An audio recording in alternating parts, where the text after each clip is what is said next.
ತಂದೆಯವರು ಶತಾಯುಷಿಗಳಾದ ಪೂಜ್ಯ ಭೀಮಣ್ಣ ಖಂಡ್ರೆಯವರು ಇವತ್ತು ರಾತ್ರಿ 10:50 ಗಂಟೆಗೆ ಇವತ್ತು ನಮ್ಮಿಂದ ಅಗಲಿ ಹೋಗಿದ್ದಾರೆ.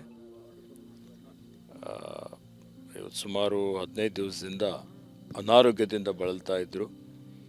ಬೀದರ್ ಖಾಸಗಿ ಆಸ್ಪತ್ರೆಯಲ್ಲಿ ಅವರಿಗೆ ಚಿಕಿತ್ಸೆ ಕೊಡ್ತಾ ಇದ್ದೇವೆ. ಆದರೆ ಅವರ ಸ್ಥಿತಿ ಗಂಭೀರ ಆದಮೇಲೆ ಮನೆಗೆ ತಂದು ಮನೆಯಲ್ಲಿ ಸುಮಾರು 4 ದಿವಸಗಳವರೆಗೆ ಇವತ್ತು ಅವರು ಇಲ್ಲಿ ಚಿಕಿತ್ಸೆ ಪಡೆದು ವಯೋಸಹಜ ಕಾಯಿಲೆಯಿಂದ ಅವರು ಬಳಲ್ತಾ ಇದ್ದರು. ಹೀಗಾಗಿ ಭಾಳಷ್ಟು ವೈದ್ಯರ ತಂಡ ಅವರೆಲ್ಲ ಭಾಳ ಪ್ರಯತ್ನ ಪಟ್ಟರು, ಎಲ್ಲ ರೀತಿಯ ಚಿಕಿತ್ಸೆಗಳನ್ನು ಕೊಟ್ಟಿದ್ದರು. ಇವತ್ತು ಅವರು ವಿಧಿವಶರಾಗಿದ್ದಾರೆ. ಮತ್ತು ಈ ಒಂದು ಕಾಲದಲ್ಲಿ ಸುಮಾರು ಜನ ಇವತ್ತು ಅವರ ಅಭಿಮಾನಿಗಳು ಸಾವಿರಾರು ಸಂಖ್ಯೆಯಲ್ಲಿ ಬಂದು ಅವರ ಆರೋಗ್ಯವನ್ನು ವಿಚಾರಿಸಿದ್ದಾರೆ.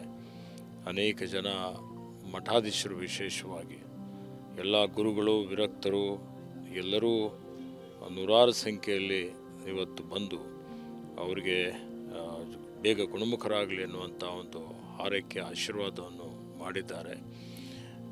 ಅವರ ಅಭಿಮಾನಿಗಳಂತೂ ಇವತ್ತು ದಿನನಿತ್ಯ ಅಲ್ಲಿ ಬಂದು ಇವತ್ತು ಅವರಿಗೆ ಇನ್ನೂ ನಮ್ಮ ಮಧ್ಯದಲ್ಲಿ ಬದುಕಬೇಕು ಅನ್ನುವಂಥದ್ದು ಅವರೆಲ್ಲರ ಒಂದು ಆಸೆ ಆಗಿತ್ತು.